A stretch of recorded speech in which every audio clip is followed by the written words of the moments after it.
loading snacks. Well, I can tell you right now, who are officially watching Loading Snacks Weekly and not watching us do a live panel from Ocean City Comic Con. I can tell you that. I generally thought that was the title of it. I did too. Yeah. I mean, because we're gonna talk about it. Yeah. I know we're gonna talk about it. You know what I mean? You know what I'm saying? Listen, it's your boy Gage. I'm here with Sin, as well as the homie Jokes. Yo. And we are officially tired. Fair. It was long. It was a long weekend, was it not, gentlemen? It was. Good weekend. Fun weekend. I want to take a moment to say thank you to those who have tuned in, who are watching, who are checking us out right now. You are, in fact, tuned in to Loading Snacks Weekly.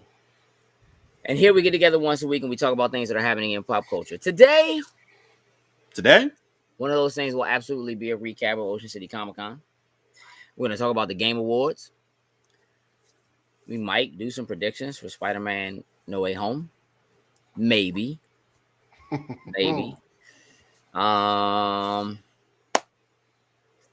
But first, I want to talk about Black Panther. Okay. Now, I don't know if either of you saw this. I believe I have. But according to CNET,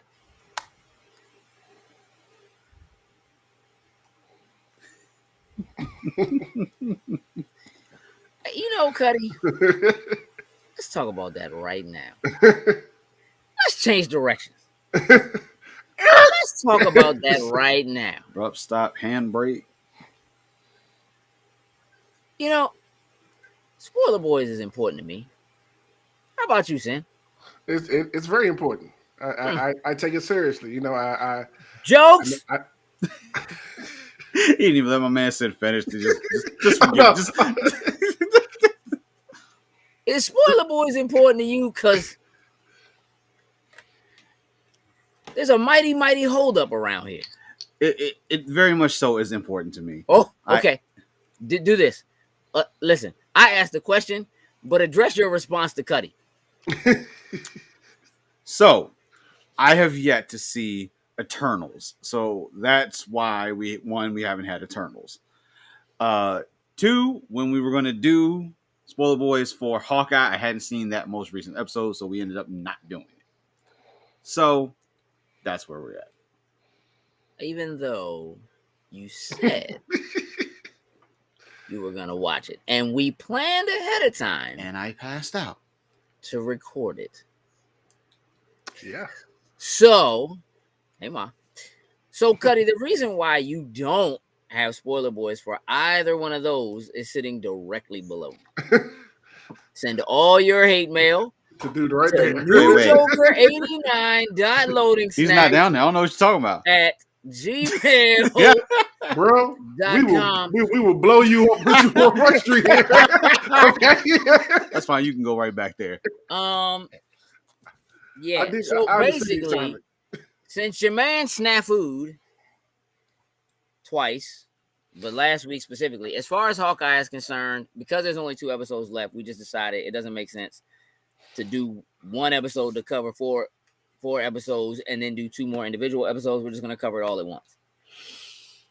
And we figured we might as well cover Eternals at the same time. Not in the same episode, but we might as well do Eternals the same way. As a matter of fact, what we're really thinking about doing is bringing somebody else in to do Eternals, because I don't think that Jokes is ever going to make it to the theater to see it.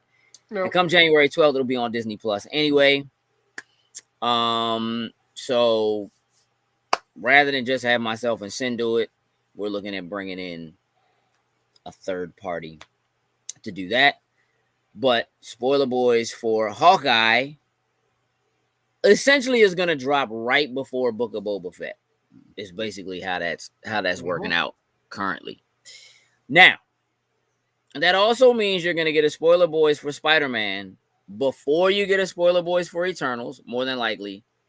and definitely before we finish Hawkeye, because Hawkeye doesn't finish until next week. And so, Spoiler Boys for Spider-Man will be done before this weekend is out. I don't care if Jokes is in it or not. Oh, matter of fact, I don't care if nobody else is in it. I'll do that. My man will do that. By I'll spoil that for everybody by myself. Yeah. So that's where that is. Address your hate mail to Jokes. And don't let up. You know what I'm saying? That's where I'm at on that right there. Now, Black Panther. According to CNET, Chadwick Boseman's brother made a statement saying that he believes, that Chadwick would actually want T'Challa to live on. There is a change.org petition in circulation right now that has 43,000 signatures asking Marvel to move forward and recast T'Challa. Obviously, Marvel doesn't have to do anything that this change.org petition says. Doesn't really mean anything. Right. Other than the fact that there are people who seem to be okay with it. But the only reason why I really bring this up is because I just kind of wanted to check the waters and see if, we had this discussion right after Chadwick Boseman passed away. Mm-hmm. A little more than a year removed from Chadwick's passing, I want to know, do we feel any differently?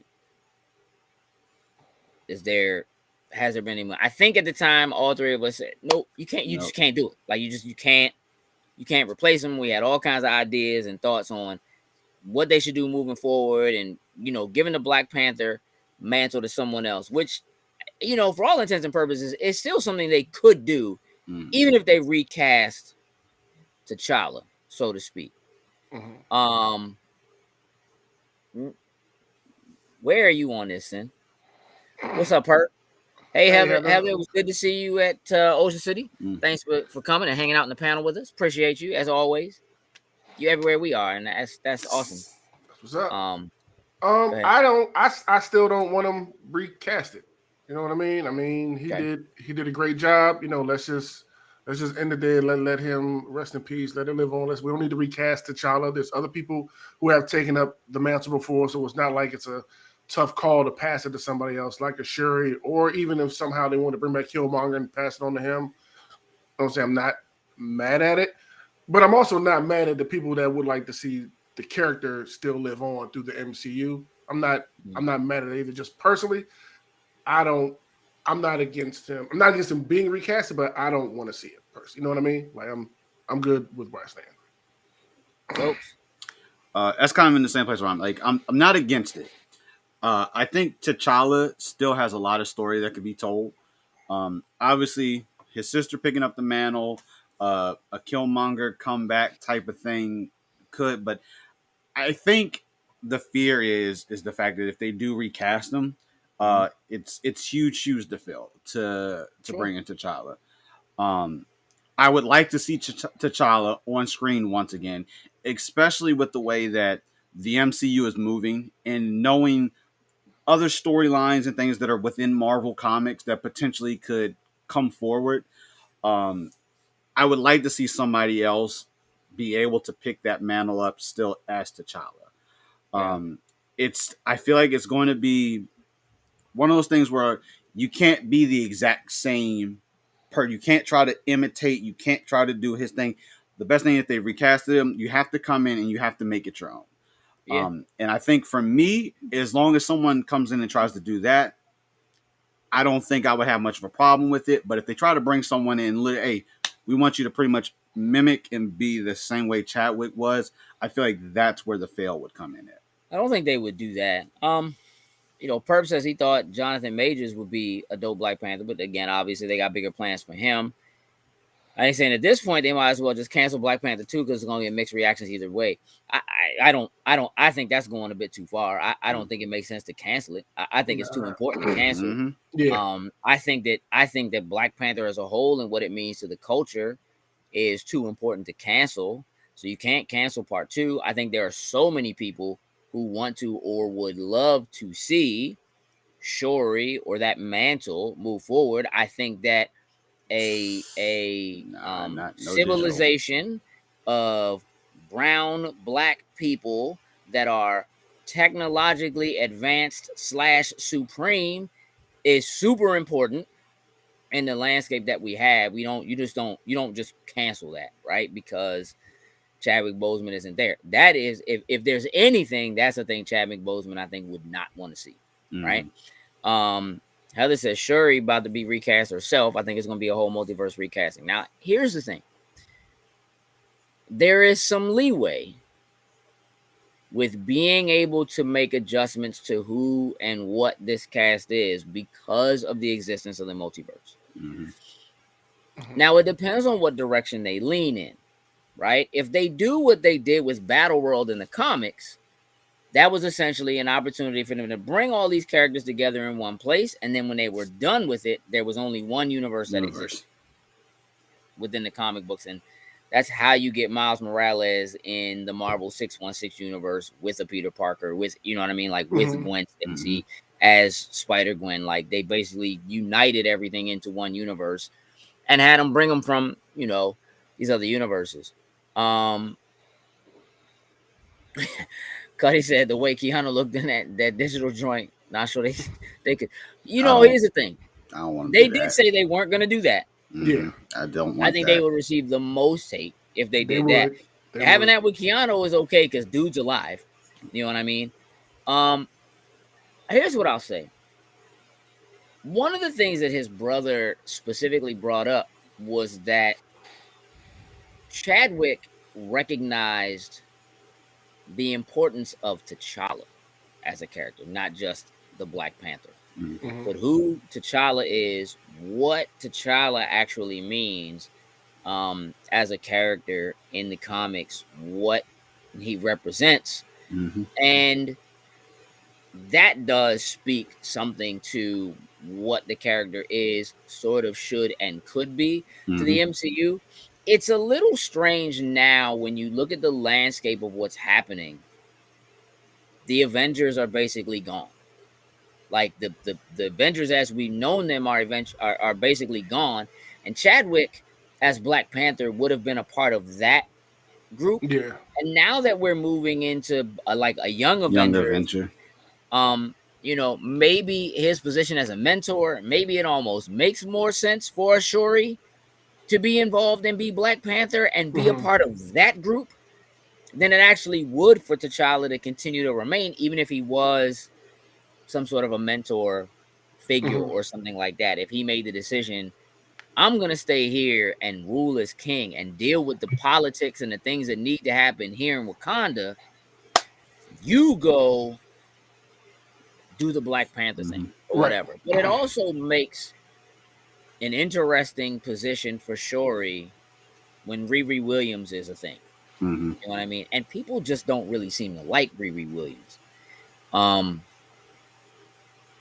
I feel like it's because it feels more like they just tried to shoehorn a black girl into Iron Man's shoes and position, where what they did with Miles Morales and the way that his story unfolded felt more real, more organic. Yeah. But even if it wasn't, because it was an Ultimate Universe thing and not a mainline universe thing, I think people were more willing to accept it. Where Riri wasn't an Ultimate Universe thing, just straight into the main. It was just like, right, here you go. Here's a new Iron Man who's Iron Heart, and it's a girl, and she's black, and she has an afro, and she's 15. You know what I'm saying? It was just like, let's take a young black girl, make her the smartest joint ever, and put her in the joint. She's a new Iron. Like, it just felt forced. Yeah. So I think that's different. Perp says, or at least push Black Panther 2 into Phase 5 and recast. Again, here's the thing. Without knowing exactly what their plans are, yeah, it's hard to say what that movie is, it's super hard to say, nah, just push that joint back and make it something else. Like, I don't know about it. You know what I'm saying? Like, you have no idea what they're doing. That's Wakanda. Like, and that technology and vibranium is like whichever way they could be spread. Could be spread everywhere. Because at the end of out of Spider-Man in a couple of days and be like, yo, Black Panther gonna be fire. Like, you have no idea what they're trying to do right now. And so I personally won't make any suggestions about what they should do with what movies are coming out and how they should deal with casting in terms of that. What I would say is, for what you do have coming out, and specifically for T'Challa, if it's handled right, again, it could be a multiverse thing, it could be any number of things. If it's handled right, it could actually work. I think that was my biggest fear. Me saying like, nope, don't do it. You can't touch it. You got to leave it. He was too clean. He was too good. You can't touch the character. Is more of a fear of them messing it up than it is anything else. You know what I mean? Like, I just, and I feel like they're smart enough to not try to bring somebody in who's going to emulate Boseman's version of that character. You know what I'm saying? Like, keep in mind that Chadwick tried out for a bunch of other roles. You know what I mean? Before he got a call to, like, come check out this Black Panther joint. So, it can happen any number of ways. For all we know, Black Panther 2 will have some version where they do a multiverse, like, look ahead, or like, over here, Idris Elba was Black Panther instead of being, instead of being Heimdall. Like, who knows? You know what I mean? Like, they could do any number of things. I don't think I'd be mad as long as either I didn't know if they choose somebody and they announce it, I might be fine with it if it's somebody I don't know. If it's somebody I know, I might not be able to like see past whatever. They come out and announce Will Smith is going to be the new Black Panther. Hey dog, I'll boycott. No. It's just some things you just don't do. No, I think having someone that is, a new, not only maybe not necessarily an unknown actor, but someone that's just not a main more or less like the Jonathan Majors. Yeah, like Slim just kind of came out of nowhere. Yeah, over the last like 2 years and just like, you know what I'm saying? Curveball. Sin. If you could replace any character currently in the MCU with any character from Marvel that is not currently in the MCU, who's getting the swap? Whoa. Captain Marvel can go and give me my Rogue. Captain Marvel's out. Rogue is in. Yeah, that was a perfect one. Is there a storyline for it, or does she just like it never existed? Oh man. Like, is it like there's a story where Rogue shows up, gives her the mollywop? No, Rogue gonna show up as herself, and we can throw Ms. Marvel as a background of how she got her powers. And if they want to explore that later down the line, fine. But we don't need her. It would be like the Captain Marvel film never happened. Yeah, replace that with a Rogue film. I can dig. I you know what?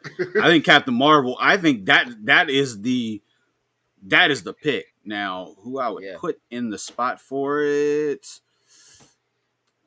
Think what we got in the Marvel storyline, right?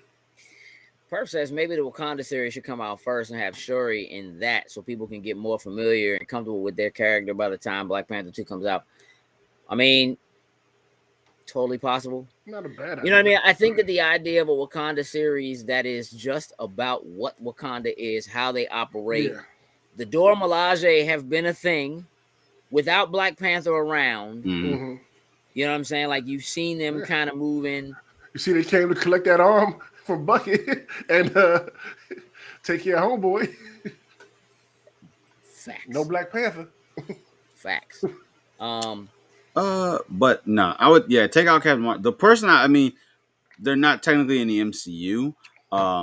Hey, dog, But- then why are you answering this question that way? Hey, dog, listen, don't do it, London. Okay. No. It's a direct person. No, it's a direct person. The government, Yeah, just, government joint. Yeah, no, it's a direct person. They're in obviously they're say Marvel. Batman. So Professor Xavier. Like I would like to have an Xavier within the MCU just for some future storylines that like obviously like in Illuminati, certain things like we know Fantastic Four is coming down the road. Just to have another one of those type of intellects have with to do a Fantastic Four. Well, Reed Richards. Maybe that would be the better way to say it. Reed Richards would be instead of let's say the Fantastic Four. I'm confused, dog. All right. Who is being removed from the MCU? No, I still said Captain Marvel in the MCU. No, I said taken out because I was sitting on that because I think that is the one. I think period is Captain Marvel. Captain Marvel is out, and then bring in Professor X. And Professor X is in because I think he has a lot of storylines that can intertwine with a lot of the current MCU cast that are still available. And what does that have to do with Reed Richards? Like I was using the Illuminati as the example, so those are two of the main. You never said Illuminati. All right, okay, cool. I was struggling, dog. Like he missed like 3 words, and those 3 words were like important keywords.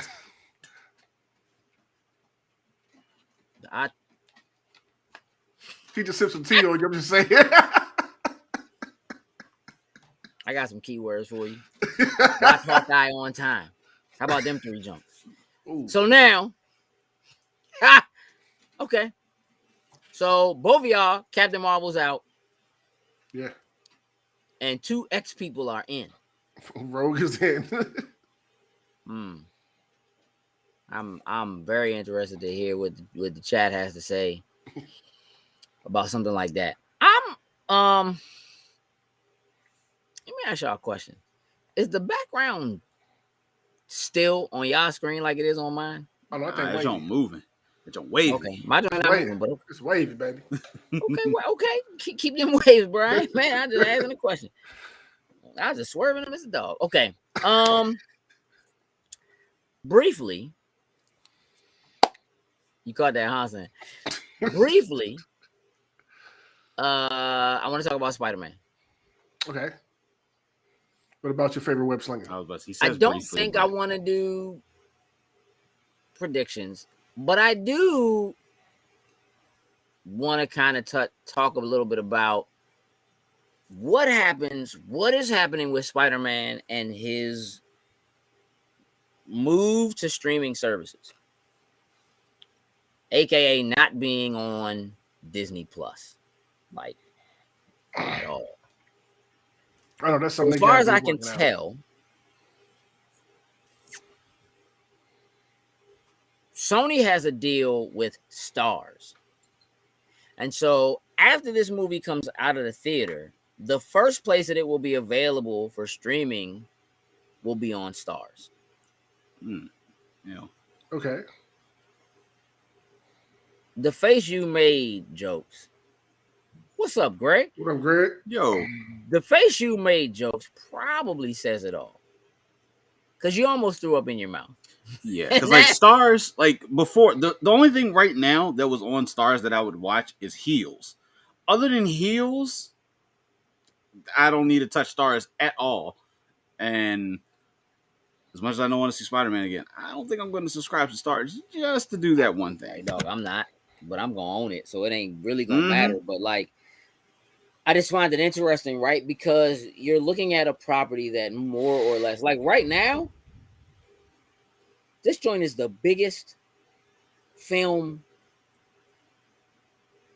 in like the last 5 years. Like easy. Yeah. Like easy. And not only did it break the internet, but it's also reviewing like really well. Really good. Okay, that's good because I've been staying away from on purpose. G said this is a Sony movie, not a Disney movie. So yes. So oh man, the convoluted and reconstructed history. Yes, Heels is still they have a season 2 coming. Season 1 is ended. But you haven't even finished yet. Have not. He hasn't finished a lot of stuff. Let's just let him have some space. I'm hopscotching around. I see. Yeah, G. So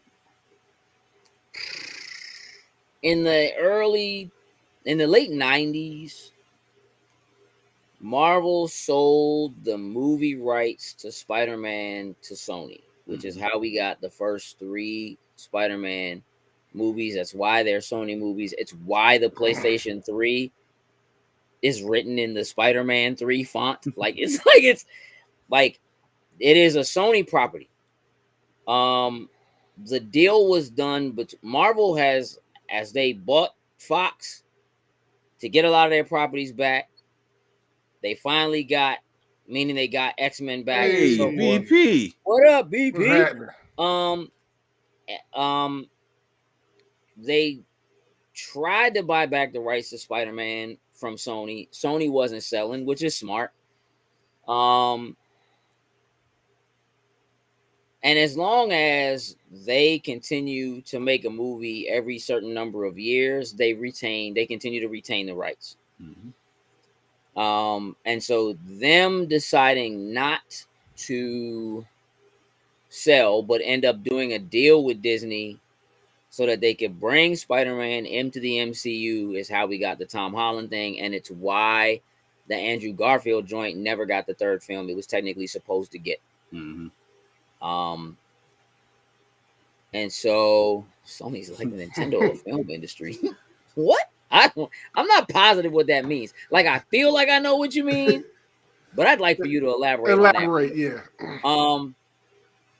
So because Sony technically operates as a separate entity, the deal that they have does allow Kevin Feige and Disney to have certain levels of oversight into the Spider-Man films, including like what his suits look like and that kind of thing. And that helped them. They treated them better than they treated Fox. Like, they hated Fox. They wouldn't even let Fox couldn't even do marketing. Nope. Like the X-Men films. Oh yeah, they couldn't do. If you think back and you look, like the X-Men films, there were no toys. There were no. Hey, Leah. What's up, Leah? How are you?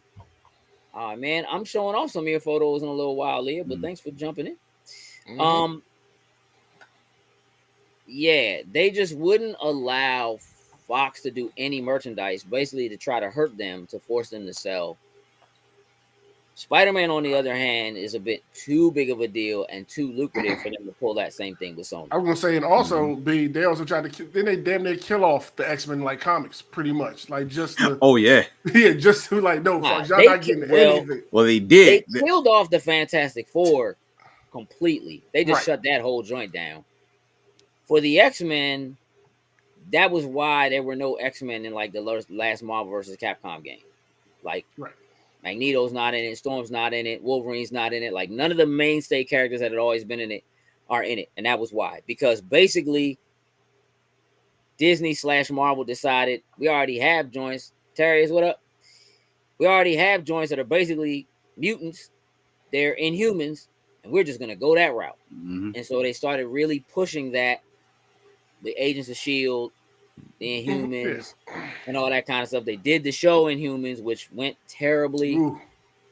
It's why they couldn't have Magneto's kids as actually Magneto's kids. So Scarlet Witch isn't a child of Magneto.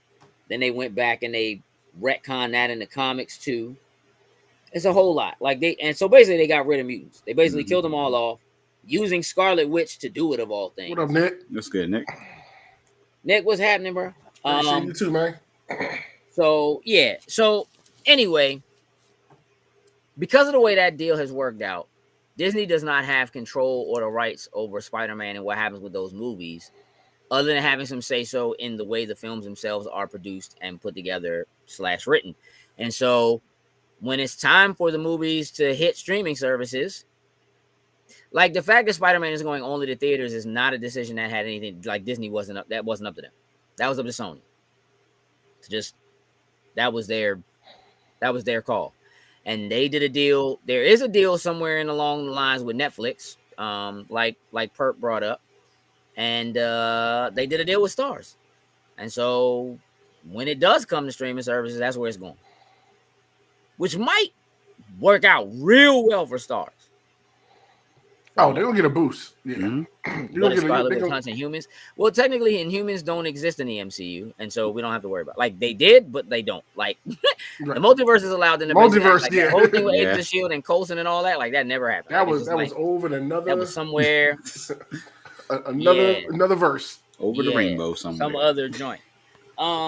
Yeah. So, realistically, I just thought it was interesting, and thought I'd bring it up, but I'm sure that Disney will find a way around it. Like they'll find some sort of they'll have something else. I mean, again, they have a new cartoon coming. They have, you know what I mean? Like they have stuff. This you know what I mean? That's freshman Spider-Man. thing The things coming, that they are allowed to do, Right. that aren't feature films, they're doing, like all of it. Yeah. I mean, they were steamrolled technically before the multiverse, but like it was questionable before that. Like, wait a minute, in Coulson, wasn't he really in the? And he's canon, right? And so the Agent of Shield stuff, but technically it's like he could be dead, and all this stuff that happened to Agent of Shield could be something that he just thought about while he was dying on that shit, dog. Like Project Tahiti. None of that had to be a thing. Project Tahiti gone wrong, and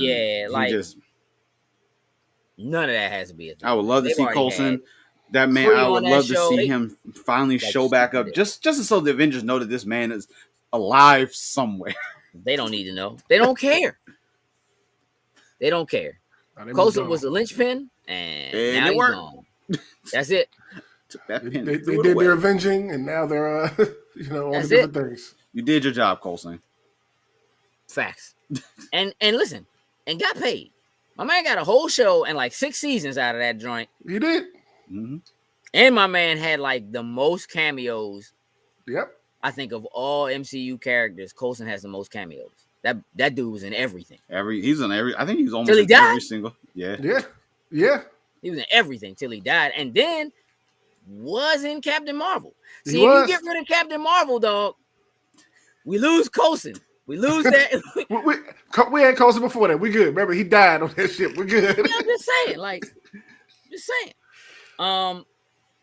So look, let's talk about the Game Awards a little bit. Game Awards was last week, last Thursday. Was like 3 hours and some change. Took a really long time to go through all of those games. We got some pretty solid reveals and so forth. But what I want to talk about is Game of the Year. Josie, you remember what game took Game of the Year? It wasn't. It Takes. No, it wasn't It Takes Two. It was. It Takes Two. Yeah. Mm-hmm. It was It Takes Two. Now, I don't know if any most of y'all have heard of It Takes Two outside of us talking about it a little bit here, but this is It Takes Two. It is a 2-player game, meaning that you cannot play it if you don't have a co-op partner. Okay, so this game won 2 awards. It got it got the Game of the Year, and it got Best Family Game. And this game is a game by a studio called Hazelight Studio, which is more or less an indie studio, though they are Hellblade 2 does look insane. Yes, it does. Which is more or less, I mean, they're helmed by, like, EA has been putting money behind like this kind of indie push. Mm-hmm. So they had a little money behind them. But here's my thing.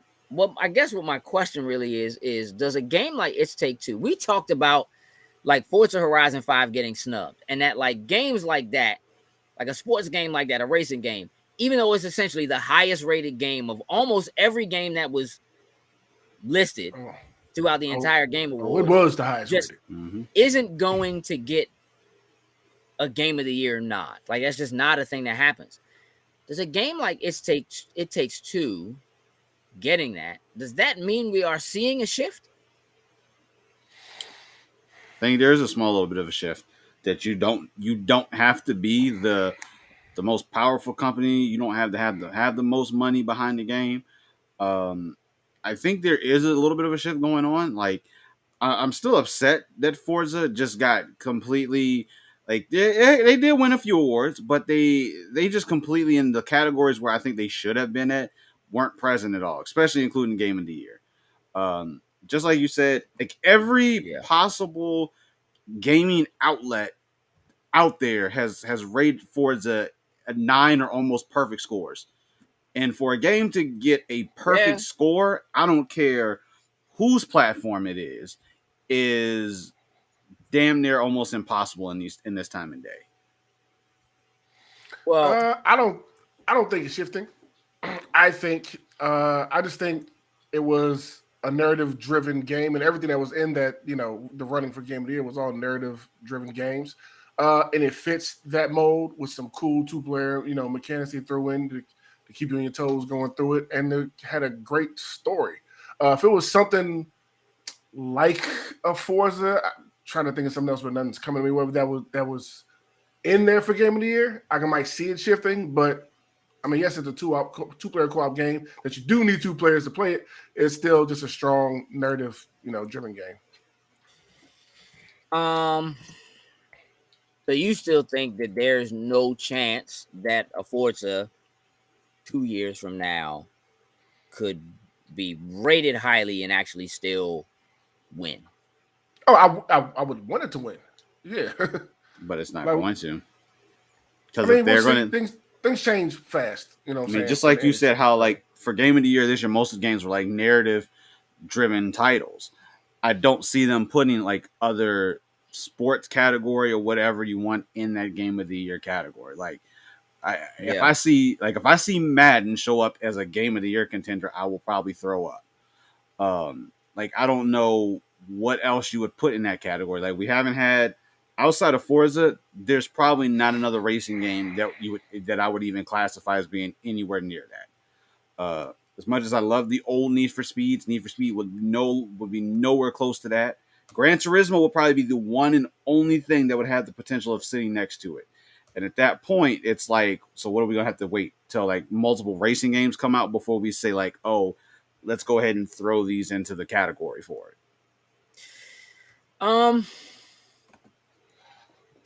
So the Game of the Year, that category had 6 nominees. Every other category only had 5. Which I find a little strange. I'm not sure why they did that or why that happens. But for Game of the Year, so it was Deathloop, It Takes Two, Metroid Dread, Psychonauts 2, Ratchet and Clank Rift Apart, and Resident Evil Village. So man, you're right. For the most part. Huh? Thank you, Leah. Yes, it was bomb. I got a little bit left. Yeah, all the games that are in there are basically narrative driven games. Some are a little more action heavy than others, but like if you look at the next category, which is best game direction, it's Deathloop, It Takes Two, Returnal, Psychonauts 2, and Ratchet and Clank. The only one that's not in that is Resident Evil. So you're talking about game direction. It kind of falls into the same category, and it's all the same choices when you really think about it. So you're right, maybe not at all. I'm gonna tell you what should have been in that category for Game of the Year. I'm just saying, Guardians of the Galaxy. Well, and here's the thing, and here's the thing: if you look at the category for best narrative, Deathloop, It Takes Two, Life is Strange, Guardians of the Galaxy, Psychonauts 2. So again, the majority of that category, same ones that are in same ones. The with the exception of Guardians of the Galaxy and Life is Strange. But again, the majority of it is the same games. Mm-hmm. But here's the thing. When you take a game like Forza and you look at all the categories that do exist, right? I mean, that Guardians of the Galaxy joint is fire, Craig. Man, that thing is so good. That joint is fire, bro. when you take a game like Forza Horizon and you look at the categories that exist, looking at the categories is kind of easy to go, well, these games fill out most of this criteria, and therefore it's on it's on PlayStation, everything, current gen and Xbox, next gen. like it's Xbox, these games are nominated in more categories than anything else because they check more boxes than anything else. So when you start looking at, well, what's game of the year? To a certain extent, it's very, very hard to argue with whether any of those games belong there. Like, I'm not saying any of them don't belong there. But one of the reasons why I would argue that any of those games belong there is because they also have the most nominations in these other categories, which means they must have done supremely well in all of these other things as well. So as great of a game as Forza Horizon is, it's not in the narrative category, and it's not in the direction category, and it's not, you know what I mean? It's in the sports category, and that's it, right? There isn't a category like you would find at like the Academy Awards where they do a category for special effects. They do a category, you know what I'm saying? Like there's no category at the Game Awards for like best AI. They're like best sound directing. They did have sound. Like they won that one. Forza did win that one. Right. I mean, and again, that's two that is in there for. But when you look at the rest of the categories, the rest of them can fit in more of those, right? And so it does become a little hard to argue when you look at it from that standpoint. It feels super redundant. Well, all the same things are nominated for all these categories. Well, all of those games did very well in all of those categories. And if you are nominated for 5 categories, you probably should be in the Game of the Year category too. Sounds about right. Yeah, you know what I'm saying? Like that just kind of makes sense. At the same time, what I read was that while Forza did make the cutoff, and then it wasn't necessarily in people's hands quite early enough for them to like finish it and get enough out of it to vote for it. They also weren't told that it was an option for them to go back. So most of the voting had been done, even though the deadline wasn't up yet. And they weren't told they could go back and adjust their votes if they wanted to do that. Which means that also might have affected other categories and other games. Forza is just a standout because of the way it scored. You know what I'm saying? But here's something I might say felt more like the trailer awards and the Game Awards. Why is that? It was definitely a ton of awards. You can't do Game Awards without having trailers. Yeah. You just can't. You can't. It's like if you do the Game Awards without doing trailers and you're doing the DICE Awards, you're doing like just a straight up industry awards. Like think about how all other award shows are done. If you're watching the American Music Awards, it is peppered with performance after performance after performance in between every category. Some joints just get announced like in a quick, brief joint before they go to commercial break, and they pay for the show with the commercials. And this is all streamed. They can't pay for it that way, so they have to have. They did. Nah, there was tons of awards given. Like there was ones that were done off camera that you didn't necessarily see. There was something in the pre-show as well. But there was plenty, and some of them they rapid fire went through. Like it got to a point in sections of the show where it was like, here's the nominees for such and such. They didn't even say them. They just popped them all up on screen and say, hey, here's the winner here. They did that a numerous amount of times. Yeah, I mean, I do understand what you're saying, Perk. But I think that there's a need for the Game Awards to feel more like an E3 press conference.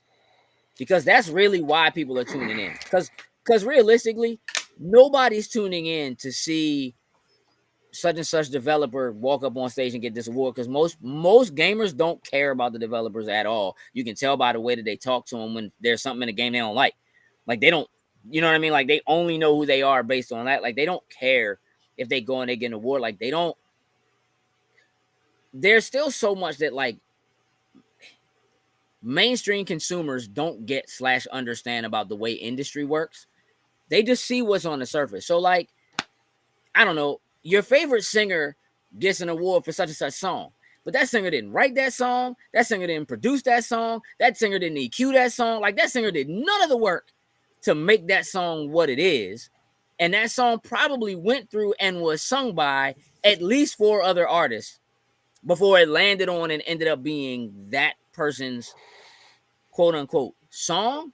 And so that person might be known for it, but it really isn't theirs. You know what I mean? Like, so as a consumer, if you're a huge Rihanna fan and you love Umbrella and you like, man, Umbrella need to win, blah, blah, blah, blah, blah, that's my jam. She ain't write that. She ain't produced that. She ain't, you know what I'm saying? She just, very much so. You beat him. You did, Jay. Very much so. You definitely beat Ty, unless he's lurking like he was last time. Yeah, he probably is. That joint was hilarious. I give it like another 5 seconds before my man probably, nah, I'm here. Yeah, so like people tune in to Oscars, they tune into music award shows because of what they believe this artist. They believe that this artist has talent and they love this artist. They also think that that artist loves them and has like, you know what I mean? Like, and I know them because they be on Instagram and they post stuff and I laugh at it. You know what I'm saying? Or whatever. They feel like this connection. Appreciate it. Thank you, sir. However, with games, people don't really see that. Like, if anything, I feel like they might be a little more in tune with like a voice actor than they are with the actual developers and the hard work that takes place more or less behind the scenes to make it happen.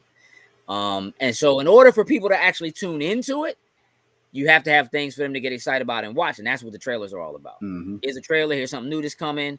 Check this out. This is from one of your favorite developers. And this developer is also nominated for boom, boom, boom. You know what I'm saying? Or whatever. Like, that's kind of how you have to do it. Otherwise, nobody would tune in. Because if that was the case, you would need Game Awards. People would just tune into the DICE Awards. Or they would tune into the BAFTAs. And they don't. Most people don't even know what the BAFTAs are. So, like, you know, but they've been giving out awards for video games for like a decade or more. Right, J. Robert Deans. Most people have no idea. Like, until you actually, like, as a content creator, Perp, you know how much time and effort goes into creating the content that you put up in front of people. But please understand that the majority of people who consume your content have no idea how hard you have to work to actually make it appear in front of people when the time comes. Sink can tell you, both of us spent time dealing in music and doing stuff behind the scenes in music.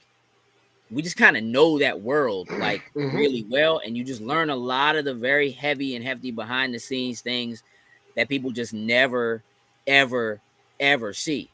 And I'm one of those people who believes that whoever your favorite actor is, unless you have seen them in a stage play, you have no idea how good they actually are. Because a lot of actors always work with the same directors. Like, I like working with so-and-so. I'm directing this joint. I'm bringing so-and-so in. And that director works with the same editors and the same audio people and the same music people and so forth. And so when you see like your favorite scene in your favorite movie, you have no idea how many times the director said, cut, do it again. Do it again. Cut, do it again. Cut, do it like this. Cut, wait. Now say it. Wait. Right. Say it. Give me a little more. You know what I'm saying? All right, now you, when he says it, look at him like this. You know what I'm saying? And then it still all ends up on the floor and somebody's cutting and editing and taking the best parts out of it. Of all of those shots and putting it together. And what you get as the final product is nowhere near close to what the work is. When we hear about what the Snyder cut was supposed to be and how long it actually was supposed to be versus what we got, all the stuff that gets left on the cutting room floor, all of that, like, people get that portion of it. They love seeing the behind the scenes, but you still don't really know. No. You know what I mean? Like, what it took to get what you get. Like, you hear these people talk about how terrible of a person a certain actor is, like, on set. Nobody likes him. Nobody can stand working with him, whatever. But they win an awards and they just keep getting work. Why? Because they got great editors. Sure. Like a Johnny Depp, who always works with the same people over and over and over again. And he basically plays the same dude. Same character. Over and over and over again. Dog, like, I was shocked. Like, you know how long it's been since I watched Edward Scissorhands? I went back and watched Edward Scissorhands. Like, that's Captain Jack Sparrow. I had no idea. Like, It's Captain Jack Scissorhands, same guy. Perp said it's frustrating at times, but when you see the hard work pay off, it's like a weight being lifted off your shoulders. You're absolutely right. You're absolutely 100%. right, or we wouldn't do it. Or we wouldn't do it. Still, there are always going to be people who have no idea. It's why people just come out of their mouth on the internet. You know what I'm saying? No, sideways and don't even understand. You know what I mean? Because they don't have any idea how much actual time and work and effort goes into creating the thing that they think they love. You know what I mean? And who actually did that work? Like, whatever your favorite artist actually sounds like, you have an engineer you never heard of to thank somewhere. I guarantee you. Oh yeah. There's somebody who sits behind the board who's like, "Ooh, you was a little off there." Tweaking. Your little picture right here, but I got it. I got you. I got your back. Like, trust me. There's somebody behind the scenes that makes all of that kind of stuff happen, which is why they give awards for sound design. It's why they give awards to Foley artists. It's why they give awards to people you never heard of and you never saw. And it's why they don't televise those awards. They get them. And those people, because they get them, they keep getting work. Mm-hmm. But you never see their faces. You never hear their names. They making a lot of money. But you know what I mean? Like, but they don't get any fanfare. Nobody's found it. They Twitter accounts be like 200 people. Yeah. You know what I'm saying? Like, they don't have no, it's just how it works. You know what I'm saying? Yes, The Rock sounds awful for trying to rap. And let me tell you how I guarantee you, even though they say he did it in one take, there's an engineer behind there that made that joint sound as memeable as it currently is. That joint is memes 101. What? That thing is everywhere. Yeah. TikTok the Island Boy galore. joint, listen, they probably did it because that joint is fire specifically because of how terrible it is. Oh my god. They booed them dudes. Straight out of the lid. If y'all get out of here. Hey, no, like, yeah. So, I mean, look, here's what I want to tell you. As important as something like the Game Awards is, right? I just want to run down the list. These are all games that were nominated and or won at the Game Awards. Y'all ready? Here's a list. Here we go.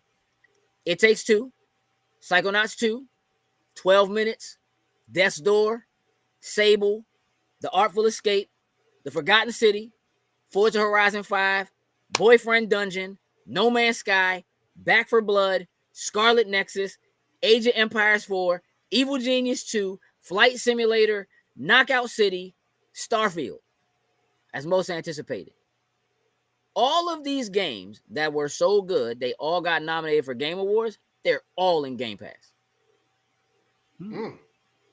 They're all in Game Pass. You know you're going there with that. Okay, that's dope. That's where I was going with. That's a fire. Because I was looking at the lineup like it's kind of a dope lineup. It's some indie, it's some AAA, it's a little bit of everything sprinkled in there. Some strategy, some racing, some action, RPG, just a little bit of everything. That's a solid. And then you just drop the bomb. Oh yeah, all that's in Game Pass. Like, man, it's all in Game Pass. I got to go download some stuff real quick, man. I got to get some. You stuff.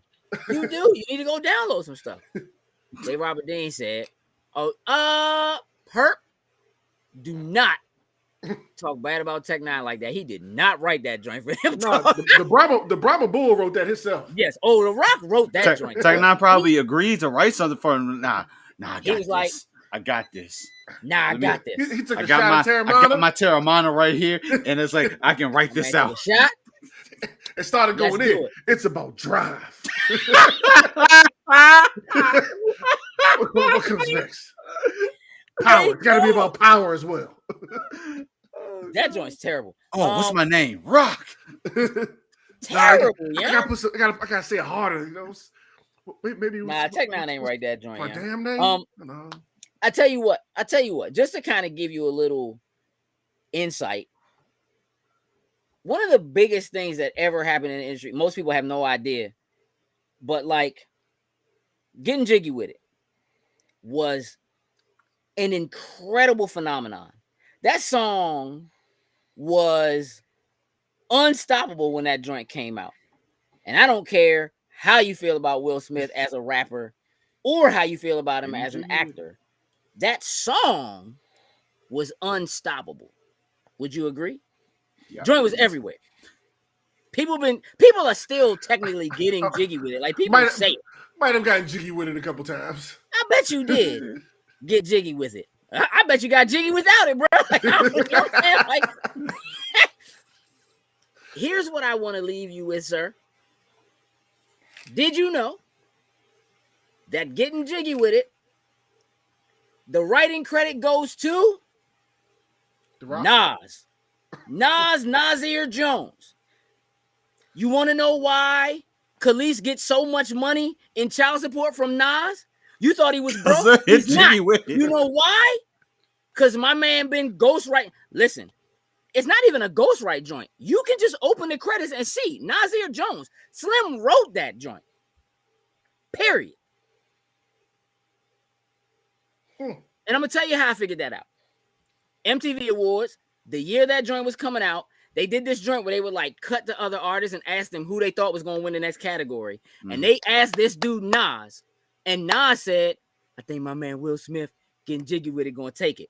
You know why? Because I wrote that joint. I put my name on it. Because he got paid, bruh. Yeah, I'm just visioning Nas in the studio. Nah.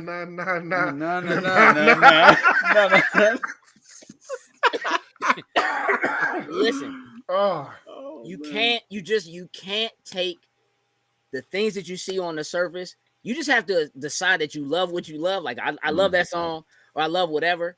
You can love the artist if you want to. Just understand that you don't really know what goes on so much of the time behind the scenes. You just don't. You don't know who's responsible for producing stuff. You know, I have music, dog. I have music that has been released to other people, but I have versions of that music being sung by other artists you heard of. Woo. What? I got joints, yeah. Ooh. Bro, Jay-Z wrote for Dre. Listen, Jay-Z and Big wrote almost everything Foxy Brown did. Oh, yeah. It was writing Kim's joints. Like, no, it's again, you can't take what you hear on the surface or what you get. You have any idea how many people have no idea that I Will Always Love You, Whitney Houston's greatest hit of all time, is a Dolly Parton joint? That joint was radio and top hit before Whitney Houston ever touched it. Now, she owned it, like she took it. Right. But even Dolly Parton will tell you that Whitney Houston owns that joint now. Like, she made it her joint. But every time that joint plays, every time you hear that joint, Dolly Parton get a check, dog. She get a check. That song is the most country joint you never knew was a country joint. Brian McKnight, Crazy Love, country joint. It happens, dog. Like, you just have to know. Jolene, yes, you're right. She wrote that and Jolene same day. And Miley Cyrus' version of Jolene is better than hers. And I will stamp that. Her joint is better. Okay. Yep. I got tons of Tank stuff never released. I got Genuine stuff never released. I got Usher joints released. But by other artists. I got joints with Usher singing joints that ended up on Miguel's albums. Like, it happens all the time. You know what I'm saying? Like, it's just the stuff that you actually get. So often you have no idea. Listen, yes, like Johnny Cash took over Nine Inch Nails. Yeah. Like, there's just so much of the work, the way the industry works. You know, there will be songs that multiple artists sang and released. Like, maybe 2 years apart. Yeah. It happens. Like, all of those things that go on in the background that as a consumer, you don't know. You just buy what they give you. You know what I'm saying? So a lot of times the awards, the super important awards, like the Game Awards are a media-driven award show slash highlight me, bro. I need the highlight Usher me, bro. Jones. Not just listen. I got albums full of joints, dog. I'm talking about like Slim was on his Michael Jackson. Like, I got joints. Whoo, I got joints. Yeah, I got you. Yeah. Groups like Queen, super rare. Groups and singers who only sing their own lyrics. They only have their own stuff. Like, again, when enough time passes, you know what I mean? You don't necessarily think of, like, right now, I just talked to Terrence about this earlier today. Right now, Tank is getting people, all kinds of R&B singers. He's telling people, you're not a real R&B singer if you can't sing the hook to Tevin Campbell's Can We Talk. Now, can we talk great song? Everybody knows it as a Tevin Campbell joint because that's the person who sang it and put it out. But do you know whose song that is? It's a Babyface joint. Babyface did that joint. Y'all can sing that joint and play that joint all you want. But every time that joint plays, Babyface gets a check. Like, this is how it works. You understand what I'm saying? Same dude, Tevin Campbell. Shh, break it down. Who sung it? Who wrote that joint? Who wrote that joint? He's dumb. I'm not even listening to him. Like, tag it out. You just got here, get out. Who wrote Break It? That's Prince. Prince wrote that joint. You listen to it, you can almost hear it. Sound like Prince on it. You know what I mean? Like, there's just all kinds of stuff like that happens. And we're just talking about music. Movies, TV shows, all of that. Like, there is a reason why the credits are so long when you watch a movie. Yeah. You only give credit to like 10 people. The 10 main people you saw on screen. It's one, maybe two people they put on the poster. It takes a lot of people to make that happen and put it in front of you. That includes the people in marketing. You know what I'm saying? Like, people who made that poster. Who make you want to go see it. The people who put that poster together, like the people that chopped together that trailer, they got you so excited to come out here and see this movie. Yeah, I can't listen to Can You Talk without hearing Babyface. That's like, when I hear that joint, that's what I hear. I hear Babyface. I hear Babyface on all them. Oh, like, yeah, we could do this. Tony Braxton joints, Babyface joints. Like, they're all like, that dude's on everything. Eric Clapton joints, Babyface. You know what I'm saying? Like, it's all over the place. That's why they were doing work together. Like, y'all just, again, the credit we give, awards like the BAFTAs, awards like the DICE Awards, those are awards that are given by other people in the industry who know and understand what it takes to actually get the work done. So when somebody else who works in the industry that you work in and understands it, when they acknowledge your work, as much as it means to have the consumer acknowledge your work and buy it, because obviously that pays you, to have your peers acknowledge it is a bigger deal. That's just how it works. And so technically you can watch the DICE Awards if you want to. It's streamed just like the Game Awards is. But it doesn't have the commercials and the songs and all of that, you know, like you do behind it, because you don't have to pay for it the same way, because you're not trying to get millions of people to watch it. You know what I mean? Like, that's like, if you just had the American Music Awards and you didn't have anybody performing, nobody's watching that. Nah. They just get up the next morning and read who won everything. That's it. That's it. And now, it used to be that, like, you would get to see that artist, that person that's a big deal, live, in person with other people, and it was exciting. But now everybody got an Instagram. You see these people all the time. You see that on social media all day long. Yeah. It doesn't matter anymore. So you don't need that, right? You could be just as happy with that person making a post, holding their award, going, I won such and such, thank y'all so much. That's it. Why you gotta cap me to 30 seconds when Instagram gives me a minute? You know what I'm saying? Like, you give me 30 seconds on stage, Instagram give me a whole minute. Matter of fact, I go live right now. You know what I mean? Everybody can watch. It's just, it's so different. And it makes it makes a big difference in what you see. On that note, the amount of work that we put in to make stuff like this happen is much more than most people ever see. When it happens, though, when it comes down to it, there's nothing like it. Case in point, Ocean City Comic-Con, being comfortable being a geek. Man, we had an awesome time. You know, this panel that we do over and over again just keeps getting better. Yeah. And we just, like, I feel like we're just continuing to touch people and reach more people, and make more people feel better, feel comfortable. And those who aren't are getting there. Starting to get out their shell. Starting to come out their shell a little bit. Yeah, it's a really good time. And so Leah, who was in the chat, but I don't know if she's still there. She probably bounced out and came back in. Thank you for that. She took a bunch of pictures. It's like 36 pictures. You definitely need to make sure you're following Leah on following her on Facebook at least. or follow her Instagram because again, she's doing incredible work. But here's some of the images that she shot while she was there. I don't know what I'm telling him to do. I'm probably telling him to hold tight or something real quick. I don't know. That was like the Power Rangers. Like, no, that's like the you're wrong face. That is. Yeah, like what are you talking about? Shout out to Ghosty and Jose for joining us on this particular panel. Yes. Yeah, it was really cool to have them. I appreciate them taking 90 minutes away from their own tables where they could be making money and selling product and so forth to come in and kick it with us. That's just that was one of those short, moments tall of, thing. Yeah. Tall. Standard. Why I didn't get pose. bully moments. Yes, standard gauge pose is probably pretty right. Well, excited there. You could kind of tell by the smile on Sin's face he was having a good time there. Always. Listen, whatever it is Jose's saying, Jokes is actually paying attention. It's serious and it's real, and you could tell Jokes learned something right there. He is locked in.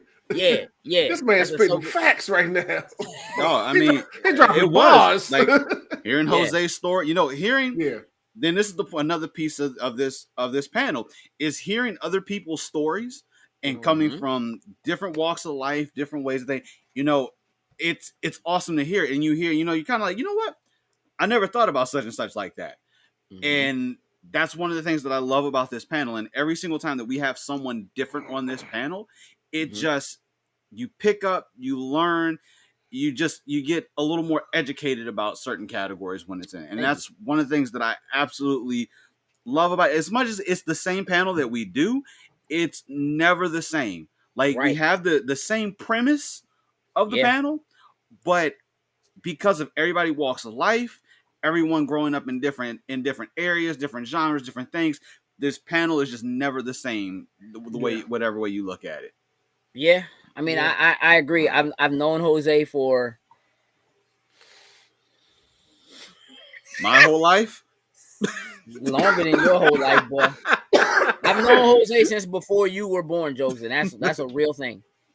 And there are things that he talked about that I've never heard him talk about. You know what I mean? Things that he said that I've never heard him say. Right? Even as friends, even in having discussions. But again, even for me, some of the stuff I did hear, being able to bring up to him, like, knowing that one of the things that he went through as a creator was like in his senior year of college, feeling not just him, but like other people like Brian Turner, like feeling incredibly discouraged as they finished school, getting their degrees in animation, because the kind of animation they wanted to do, which was much more anime-like and stuff like that we enjoyed and we liked, that we were watching, literally their professors were telling him, you'll never get anywhere with this. Don't do this or whatever. There were times when they even felt like the grades that they were given were not based on them actually doing the work they were supposed to. Like, they did the work, it was all completed, you know what I mean, looked good, but it wasn't what they wanted to see. You know what I mean? And that was a personal opinion, and it made them, Brian also did steer away for a while and went into like retail, like Jose talked about doing. And thank you for that. Picks were great, but the conversation was amazing. Yeah, I mean, look, we did live stream it. You can see those guys. You don't really see me in the live stream. I'm off to the side. You see my arms waving a little bit. We'll have an edited version of it that's going up hopefully in the next couple of days, along with a couple of the interviews we shot. But for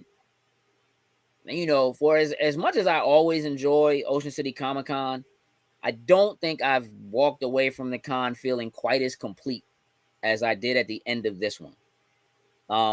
And part of that is just because, talking to people, there were people who sat, a lot of people sat at the back, like the very back, which kind of tells you, like, I don't want to be front and center. I'm not sure I even necessarily want to stay. This might be a little uncomfortable for me too, but they're there for a reason. Like, they know what the title of the panel is, so they're there for a reason.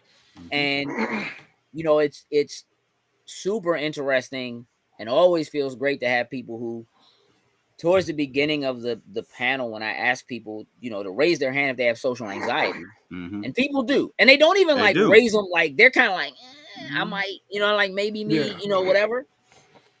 But by the end of that 90-minute time frame, they're some of the most talkative people in the group.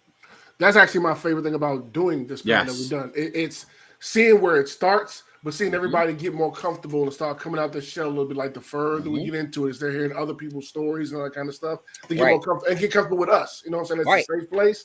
We reiterate that to them the whole time. You know, safe place. Come on, we're just gonna talk, figure some things out, and you see it happening while you're doing it live. Like it's a really dope experience. And the biggest thing, like when you always introduce you, is like this is a safe place. Like when you guys are in here, you're talking to us, you know, we're here to help. We're not here to make fun of or do any of that.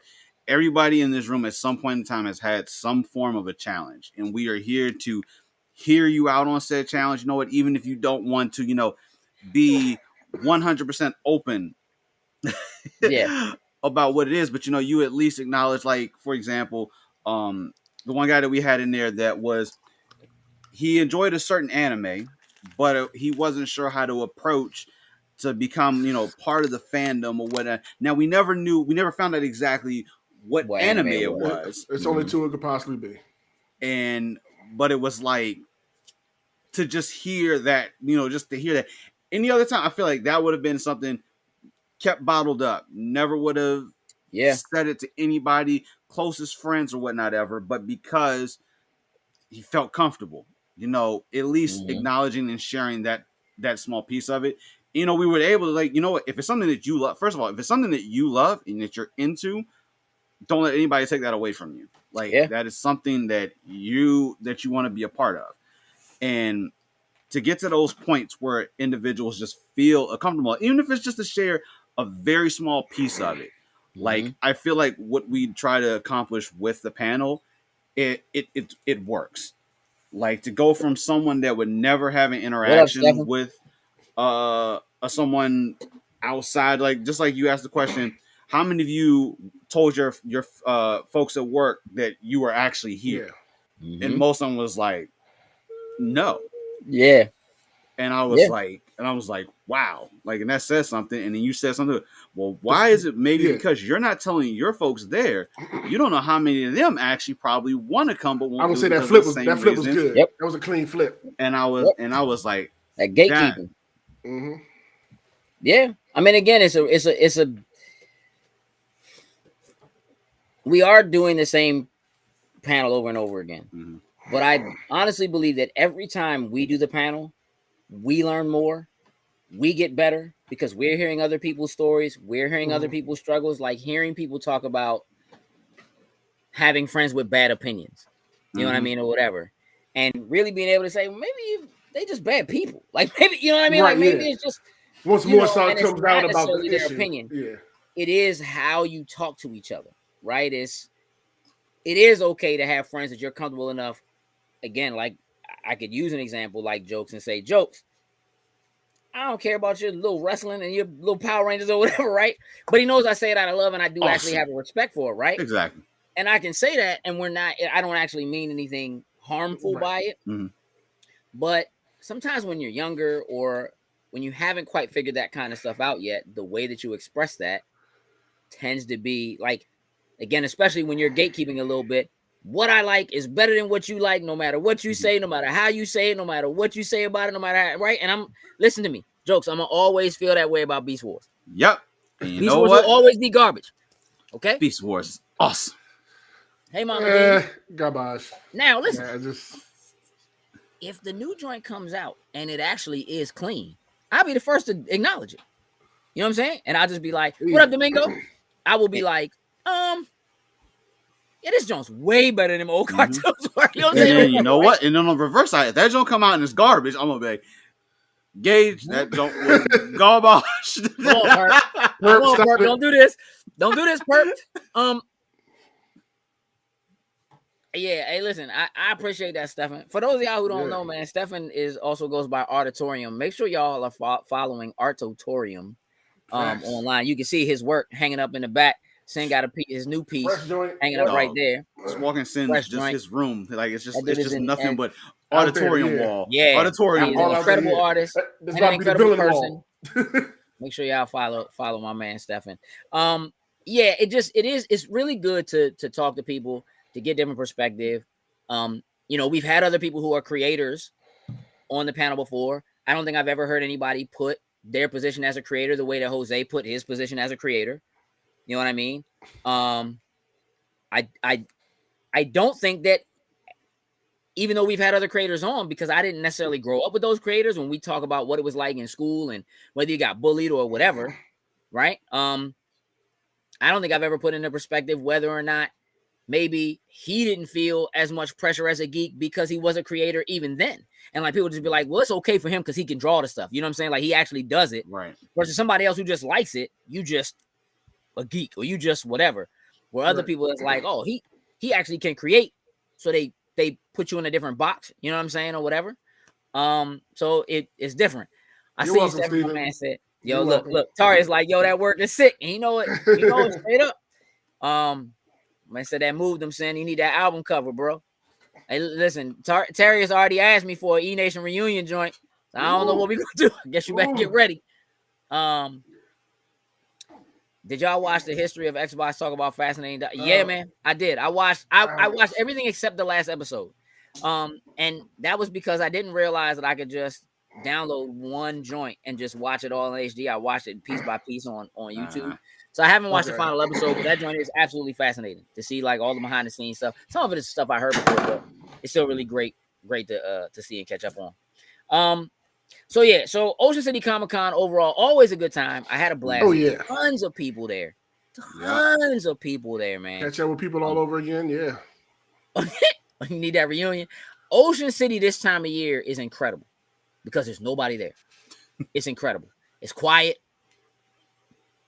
It's open. It's cheap. You know what I'm saying? It's just really, really, really nice. Oh yeah, chapter 1 could be a whole movie. They could have done a whole movie just on that first run, trying to get Bill to say yeah to it. Yeah. So that's exactly right. That's exactly what it is. Good way to put it. So yeah, we had a great time. We're gonna keep doing the panel.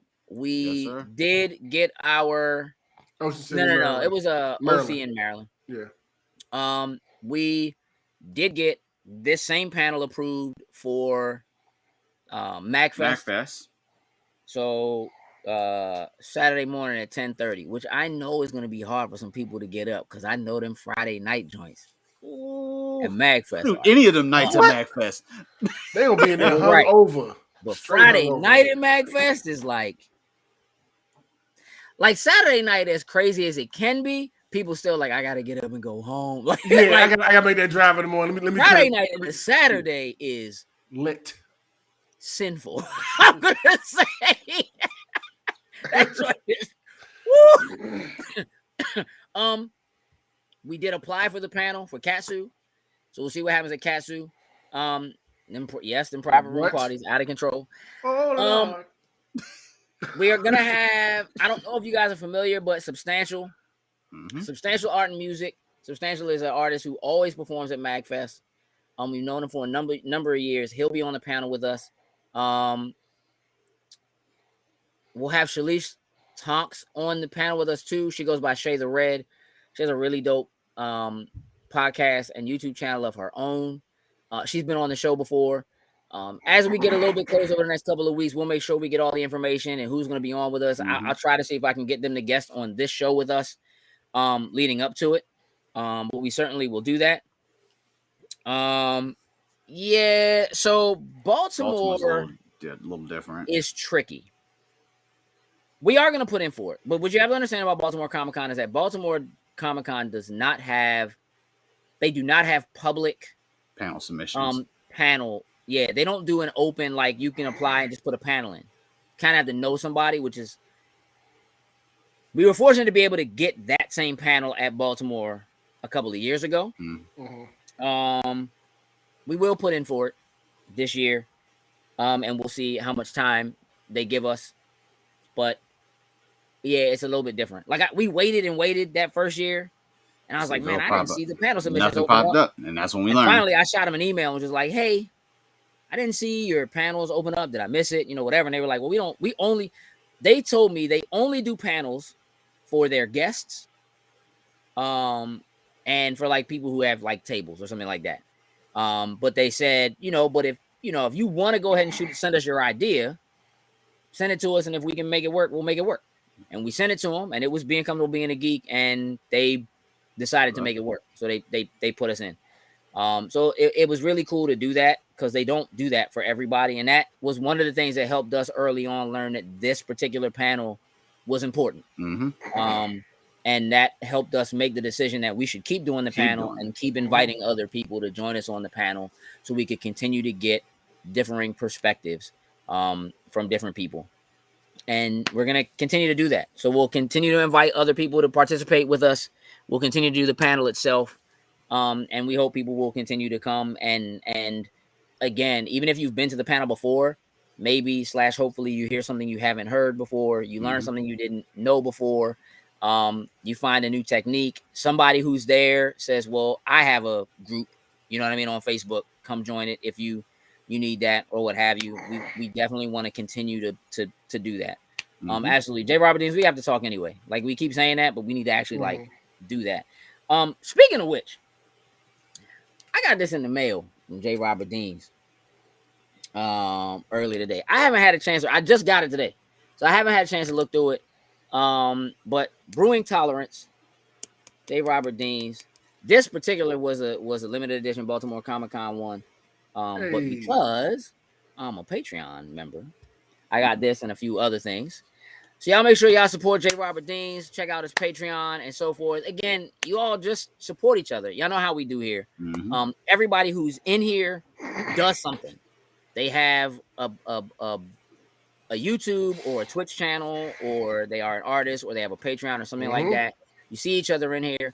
Please follow each other. Click on each other's YouTube links and subscribe. We are building a community and continuing to build that community. We want to keep doing that. We definitely appreciate all of you so much for hanging out with us. Thank you. I got consulting credit on this book. Indeed, Stefan, everyone has a superpower. And many people don't discover it until much later in life. So, we're all about that. So, it's about time for us to wrap this up. Before we do that, though, Jokes, you have a job to do. So if you would, I'd appreciate it. Jokes is going to pop up the link for our link tree. Look, if you're following us in one place, follow us everywhere else. We greatly appreciate it. That helps us out for sure. You got it. Okay, well, y'all go follow Ajax, because she got something coming.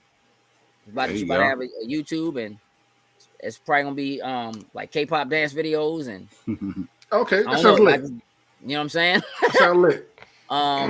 Yes, please make sure you follow each other. Hit our link tree. Follow us across the board, including our Patreon. Patreon is how we keep the lights on. I gotta send you my next villain too, Stefan, so you can. He told me send him a villain that I want done. Do it. Yeah. So follow the Patreon. That helps us keep the lights on. Make sure you're hanging out in the MCU chat. Let me tell you why MCU chat is important and will continue to be important. Man, we have had an influx of followers in MCU chat over the last week and a half, 2 weeks. That is probably because of Spider-Man. One of the things that we do in MCU chat, and I want you to know that Jokes is generally responsible for this, we always create a post that is specific for spoilers. So anybody who has seen it and needs to get things off their chest can go to that post and talk about the movie as freely as they want, because anybody who's in that post should be somebody who's seen it. If you're in that post and you haven't seen it, you made the decision. So we generally do that for all the big MCU releases. We're going to continue to do that there. So make sure you're following us. You're in MCU chat. You can request to join. Under certain circumstances, you'll get in automatically. Otherwise, we have to approve you. We also have anime chat. So if you are an anime head, if you want to be an anime head, if you want to learn about anime, what makes anime tick, what you should be watching, where you should start, those kinds of things are things that you'll find in anime chat. That is Sense Baby. He helps to make sure that baby gets born regularly. And we also have a wrestling chat. Listen, Jokes, don't laugh at the things that I say. You questioned it for a second. At the end of it, like, wait, mate. Oh, roll with bro, it. if you run it back and you listen to it again, it makes sense. Just, you know what I'm saying? Jokes has wrestling chat. So if you're into wrestling of any kind, I'm not just talking about WWE or old WWF, No, they talking about it all. WCW. If you're into New Japan Pro Wrestling, if you're into AEW, if you're into some kind of indie CEW, Maryland Championship Wrestling, if you're into wrestling, that's the place to be. Please go join there, hang out, make posts, all that jazz. 120 Friday morning. Jesus. I don't know. My man, listen.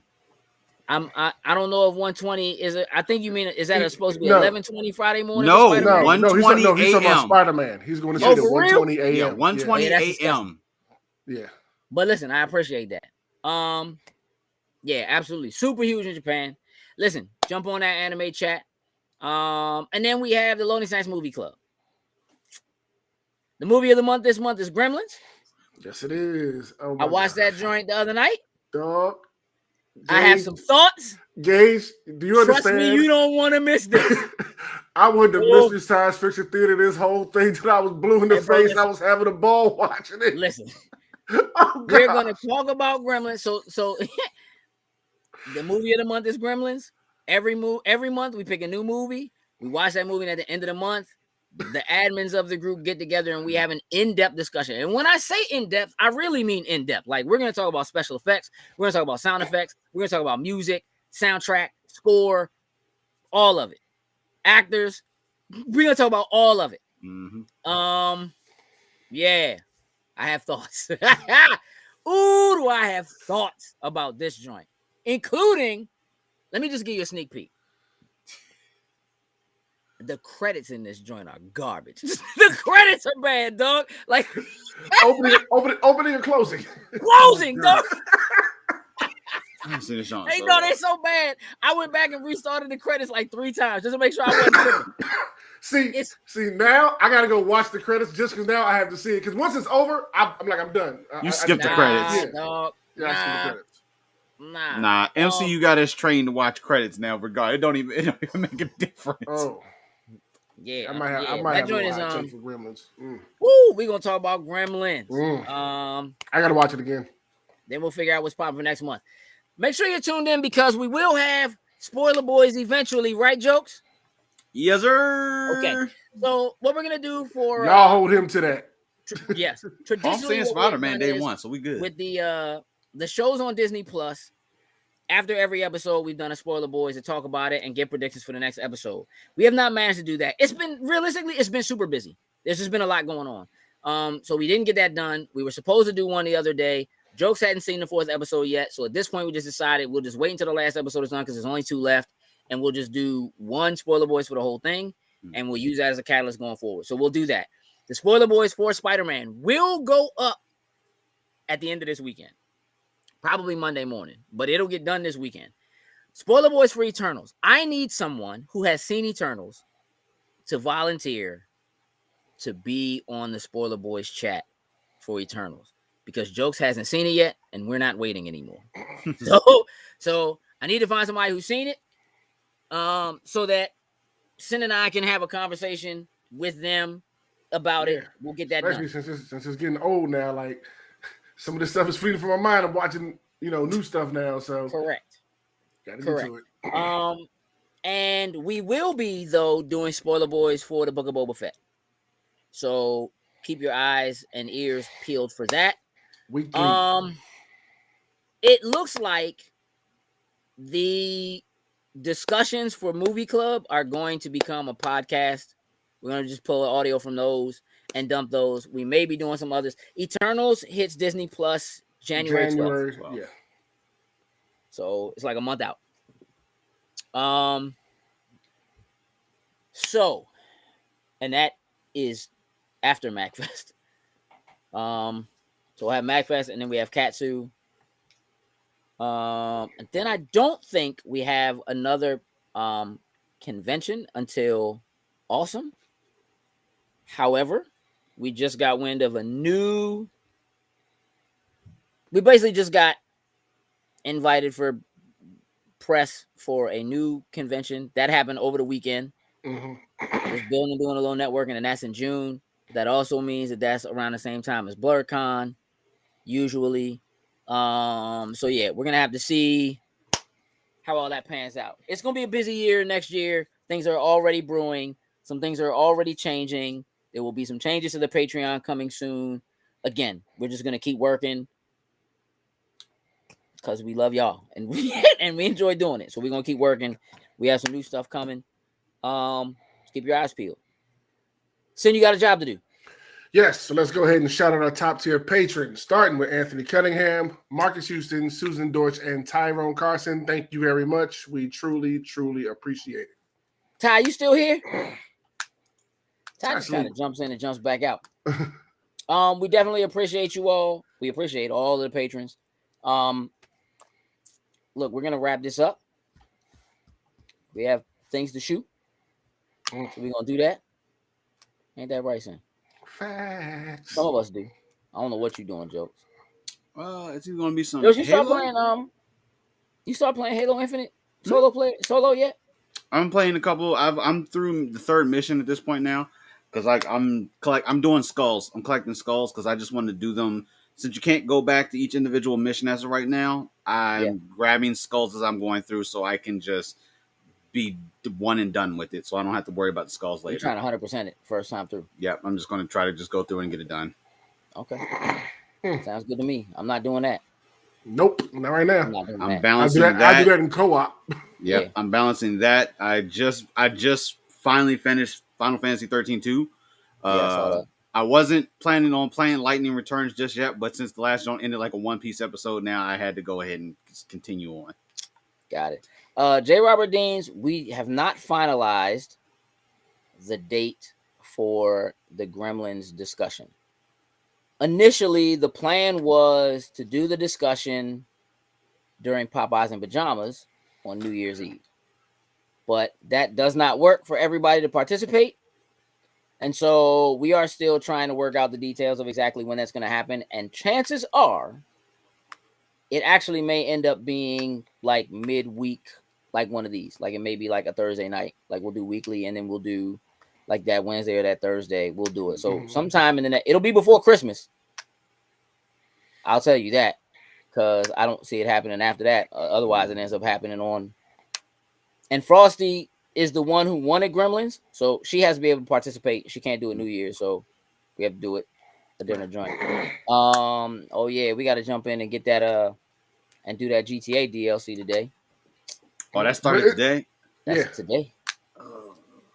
Yep. You gonna get on and play it. I am. We might. It's single player. I will. I'll text you. Then I'll hop in Destiny because I got to catch up on that. Okay, y'all. I greatly appreciate y'all hanging out with us for the last hour and a half. It's been real. We had a great time. We're gonna have a great time next week too. So we will see y'all then. For now, we are out. Ty's here. I'm here. Late with the response. 45 minutes ago. You know what happened? Ty was like, "I heard GTA. Y'all about to jump on GTA." His GTA sensor started tingling. Right. All right, y'all. We're out.